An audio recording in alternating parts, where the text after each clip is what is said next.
Your ticket was cancelled, said at the airport. Later I received SMS. We don't need you, wrote Stepmom. I called my dad, but he didn't answer. A week later, when they returned, I could already picture the warm beaches, the sound of the ocean, and a week without worrying about bills or work. My dad had invited me on this trip to Hawaii, and for the first time in a long time, I actually felt like things might be getting better between us. I showed up at the airport, walked up to the check-in counter, handed over my ID, and waited for my boarding pass. The lady behind the counter frowned at her screen, typed something, and then looked at me. Your ticket has been cancelled. I let out a short laugh. That must be a mistake. My dad booked it. She checked again. No, it was cancelled this morning. You'll have to talk to the person who booked it. I stepped back, my mind racing. My first thought was that there had to be some kind of mix-up. Maybe my father had rebooked me on another flight. Maybe there was a scheduling problem. Then my phone buzzed. A text message. From Melissa. We don't need you, she wrote. Enjoy your little apartment. I just stared at the screen. It didn't make any sense. My heart was pounding and my fingers felt numb. I hit call. No answer. I called again. Straight to voicemail. I tried texting my dad. Call me. What's up? Nothing. That's when it hit me. This wasn't a mistake. They had planned this. Melissa never wanted me there. She just had my dad invite me, probably just to mess with me. And my dad? He let it happen. He had booked me a ticket, promised me a trip, and then just like that allowed her to take it away. I turned and walked out of the airport, my head spinning. A mixture of anger, humiliation, and disbelief washed over me all at once. I thought about the last few years. Since my dad had married Melissa, things had gone downhill fast. She had 2 children, 9-year-old twins, Max and Jake. And from the moment they moved in, my life had changed. At first, I tried to be civil. I wanted to make it work. But Melissa made sure I was nothing more than free labor in my own home. If she needed someone to watch the kids, that was my job. If they made a mess, I had to clean it up. And if I said no, I was ungrateful, selfish, or lazy. Every little thing turned into a fight, and my father always took their side. I tried to hold on for a while, thinking maybe things would calm down. But they didn't. It just got worse. As soon as I could afford it, I moved to a small, crappy apartment across town. It wasn't much, but at least it was mine. The only person I kept in touch with was my father. Melissa acted like I didn't exist except when she needed me to watch the twins. Then suddenly I was part of the family. Again. And now this. They made me believe things would get better. They made me think, just for a second, that maybe I still mattered to my dad. Then they ripped it all away just to watch me fall. My phone buzzed again. Another text from Melissa. Stop calling. Dad's busy. Move on. I gritted my teeth and shoved the phone into my pocket. They thought I was useless now. That's why they did this. They didn't need me for anything right now, so they threw me away like garbage. But they would need me again. They always did. And I would be ready. I sat in the back of the cab, gripping my phone so tightly my knuckles were white. The driver looked at me in the mirror, but didn't say anything. He was probably used to seeing angry passengers. I couldn't believe it. They had actually done this to me. My dad had let this happen. I pulled out my phone again and stared at the latest message from Melissa. We don't need you. Enjoy your little apartment. The words were burned into my brain. I wanted to call again, to demand an explanation, but I knew I wouldn't get one. If my father had wanted to explain, he would have picked up the phone. Instead, he let her do it. I wasn't even worth talking to. The anger in my chest only grew. I thought about how many times I had helped them. How many times they had dumped Max and Jake on me, expecting me to drop everything. They always made it seem like I had no choice, like I owed them. But now, suddenly, I was nothing to them? I looked out the window, barely paying attention to where the cab was taking me. I had just enough money to get home, and the thought of walking into my tiny apartment alone, broke, and betrayed made me sick. I thought of all the times Melissa had used me. Like when she and my dad wanted to go on a date, and she called me, pretending to be nice. "Oh, Alan, we'd love for you to spend some time with your brothers." Brothers. That's what she called them. As if we were actually related. And if I said no? Then I got the guilt trip. "Your dad works so hard for you and you can't even do this one thing for him?" Every time I gave in. Because I didn't want to be the bad guy. Because I thought if I just went along with it, maybe things would get better. What a joke. By the time the cab pulled up to my apartment, I had made up my mind. I wasn't going to beg for their approval anymore. I wasn't going to answer when Melissa called. And when not, if they needed something from me again, I wasn't going to be there. I slammed the door behind me and threw my bag on the couch. The room was silent, except for the faint hum of my refrigerator. Then I smiled to myself. Melissa thought she had won. She thought she had finally shut me out for good. But I knew her. They were going to Hawaii, spending money they didn't have, pretending to be a perfect, happy family. But eventually reality would set in. And when it did, I wanted to be there to watch them fall. So I waited. A week passed. I went to work, kept my phone on silent, and ignored the tiny glimmer of hope that maybe, just maybe, my dad would reach out. He didn't. Then, on the 10th day, my phone buzzed. Melissa's name flashed on the screen. I let it ring. She called again. Then a third time. Then my dad's name came up. I took a deep breath before I answered. "Alan," my dad said. His voice sounded distant. Worried. "We need to talk." I leaned back against the couch, letting the silence stretch. My dad had finally called. A week ago, they had dumped me like trash. Now, suddenly, they needed to talk? I wasn't about to make this easy for him. "What's up?" I asked, keeping my voice flat. There was a pause. "Listen, son. We have a bit of a problem." I almost laughed. Of course they did. "Yeah? Yeah," he sighed. "Can you come by the house? It's important." I had half a mind to tell him to screw off. But something in his voice made me curious. This wasn't just them calling to pretend to care. Something was wrong. "Fine," I said. "I'll be there in an hour." I hung up before he could say anything else. When I pulled up to the house, the first thing I noticed was how messy it looked.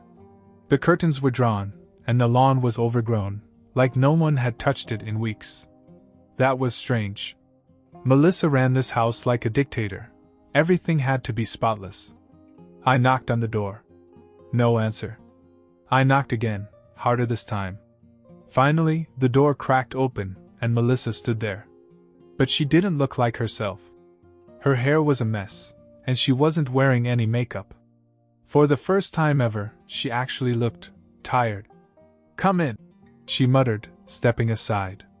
Inside, the house was a disaster. Dishes piled up in the sink, toys scattered everywhere, and a weird smell lingered in the air. It was nothing like the spotless home I remembered. I turned to my dad, who was sitting at the kitchen table, rubbing his temples. He looked years older than when I last saw him. "All right," I said, crossing my arms. "What's this about?" Dad glanced at Melissa, and she sighed heavily before speaking. "We got robbed." I raised an eyebrow. "Robbed?" She nodded. "Someone broke in while we were in Hawaii. Took cash, jewelry, and my phone." I frowned. "Why was there cash in the house?" Dad let out a long breath. We were keeping some aside. A lot, actually. For bills. And now it's gone." I almost laughed. They had money problems before, but this was next level.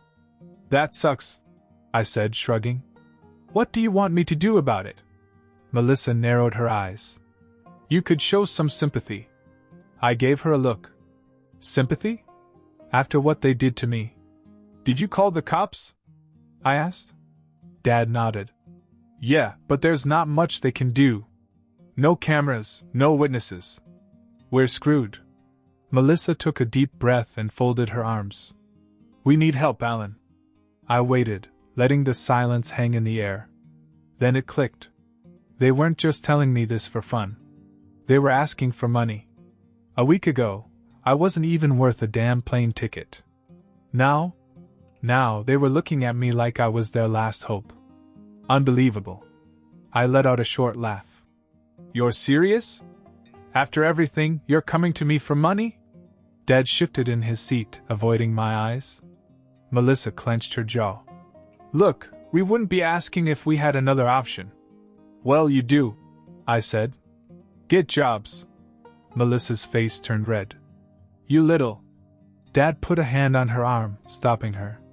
Alan, please. We're in a tough spot. I just stared at them. This was karma punching them right in the face. I could have left right then and there. I should have. But something in me wanted to see just how desperate they'd get. So, I kept my expression neutral and said, I'll think about it. Melissa exhaled sharply, like she wanted to scream at me. Dad just nodded, probably relieved that I didn't say no outright. Fine, Melissa snapped. But don't take too long. We don't have time to waste. I smirked. Oh, this was going to be fun. I walked out of their house with a grin I couldn't hide. Melissa looked like she wanted to throw something at my head, and my dad, well, he was too tired to even argue. They were desperate. And I wasn't going to make this easy for them. I took my time, thinking about it. A day passed. Then another. I ignored their texts. Let their calls go to voicemail. If they were struggling, good. Let them sweat. Then, on the third day, something unexpected happened. I got home from work late, grabbed some takeout on the way, and was just about to dig in when there was a knock at my door.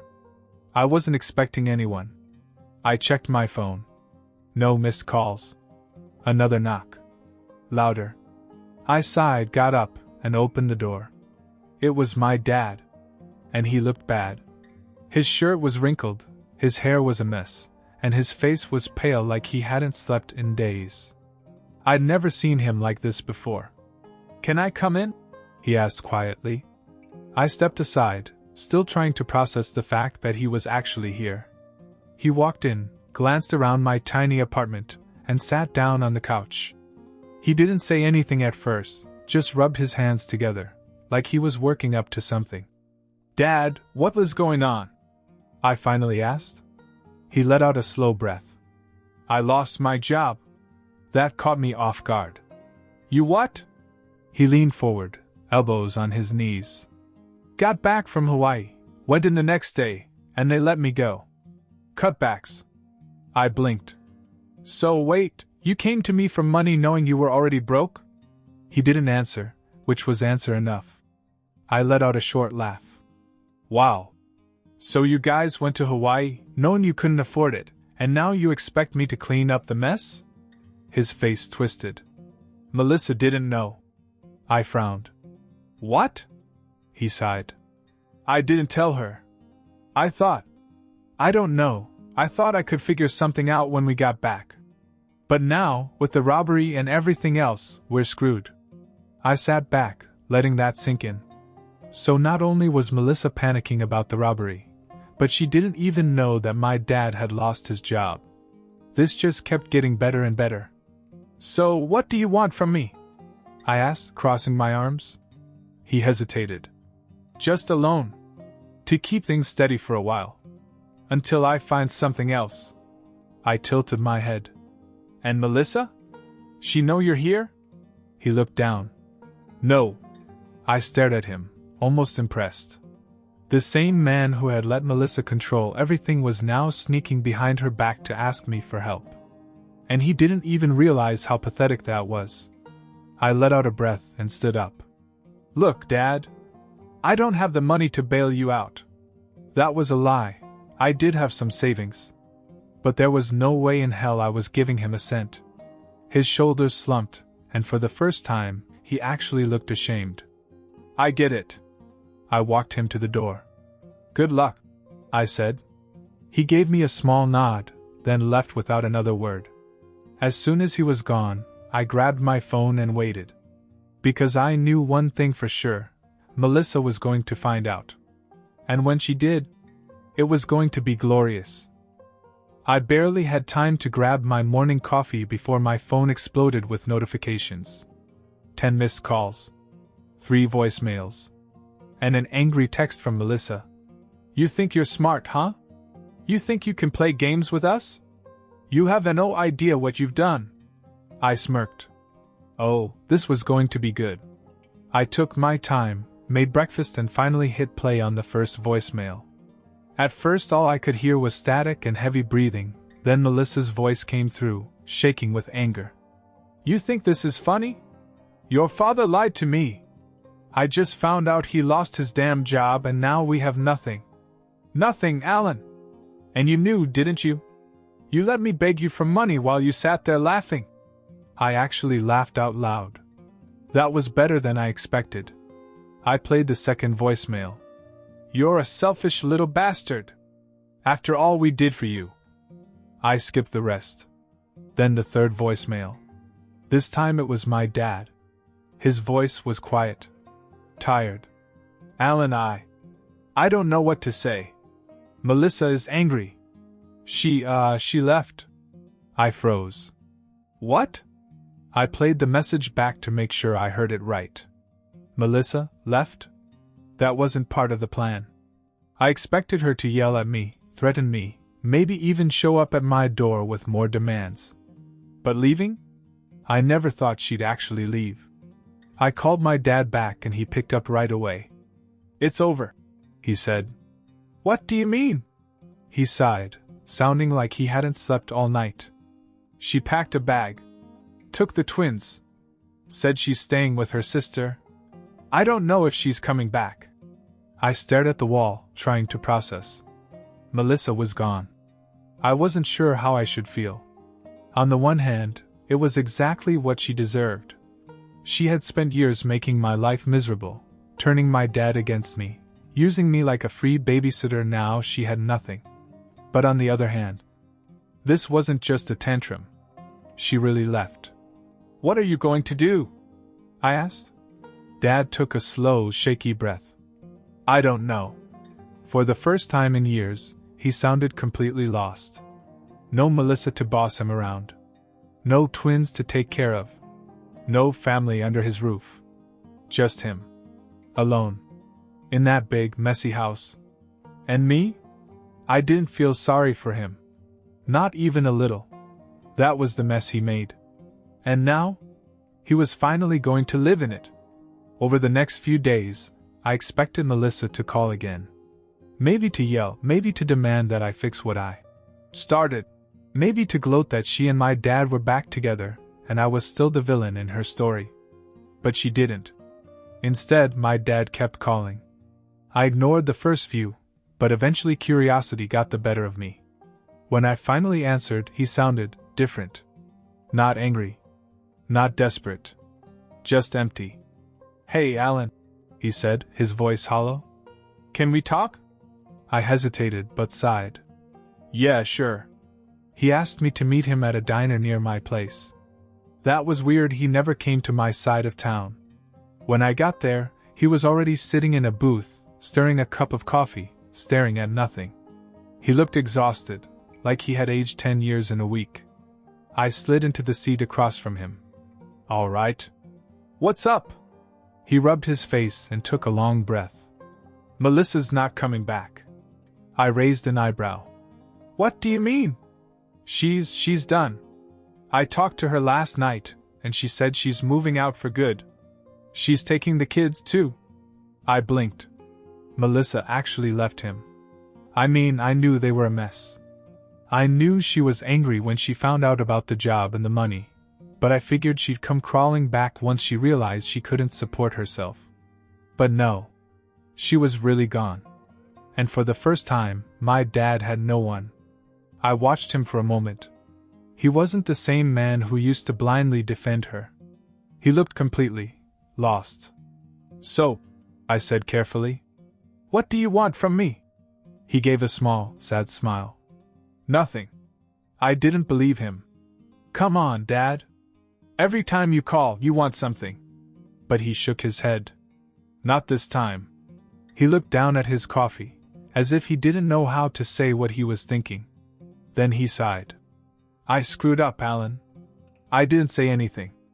I let her control everything, he admitted. I let her push you out of the family, and I just let it happen. He looked up at me, guilt written all over his face. And now I don't have a family anymore. I swallowed, taken completely by surprise. My dad wasn't the type to admit things. He never owned up to anything. He always found a way to pass the buck. But now, he actually said it. He knew he screwed up. I should have been satisfied. That was what I wanted, right? For him to realize how much he hurt me? But instead I just felt strange. You made your choice, I finally said. You let them treat me like garbage for years, Dad. I tried. I really did. But you always supported her. He nodded slowly, as if he already knew what I was going to say. I know. And I'm sorry. I sat back and stared at him. The man who had always chosen her over me. The man who had let me walk away without a second thought. And now he was here. Alone. Apologizing. I didn't know what to do. I expected a fight. I expected him to argue, to beg, to apologize. But instead, he just sat there, defeated. And for the first time in my life, I saw my father not as a towering figure in control, but as a man who had lost everything. And somehow that was worse. Time passed. My dad and I weren't exactly close, but things had changed. He was still struggling, still trying to pick up the pieces of his shattered life, and somehow I was still there to watch. Then one night I got a call from him. It was late, too late for casual conversation. I hesitated but answered anyway. Dad? He sounded completely exhausted. She says she's pregnant. I sat up. What? Melissa, he mumbled. She called me today. Said she's pregnant? I almost laughed. Are you kidding me? No, he said, sounding just as tired as before. And she's already talking about child support. I rubbed my temple. Of course she was. Is there any proof? I asked. He hesitated. No. She just said it. Said she found out after she left. But she won't show me anything. No ultrasound, no tests, nothing. I sat back. This was classic Melissa. She must have realized she wasn't going to get a dime out of him, so she pulled out her last, desperate card. You know she's lying, right? I said. He let out a shaky breath. I don't know anymore, Alan. That took me by surprise. I had never heard my father sound so broken. Melissa had taken everything from him, his money, his house, his pride. And now she was coming back for what little control she had left. And for some reason, I actually felt sorry for him. After everything he'd done to me, after years of putting her before me, I still couldn't ignore him. Because no matter what, he was still my father. And he was finally seeing her for who she really was. I let out a long sigh. All right, I said. We'll figure this out. He was silent for a second. Then he said, We? I didn't answer right away. Because I wasn't sure why I was saying it. But yes. We. Maybe I was stupid. Maybe I was soft. Maybe I just wasn't ready to see him get crushed again. All I knew was that for the first time in a long time, my dad actually needed me. And this time? I wasn't going to walk away.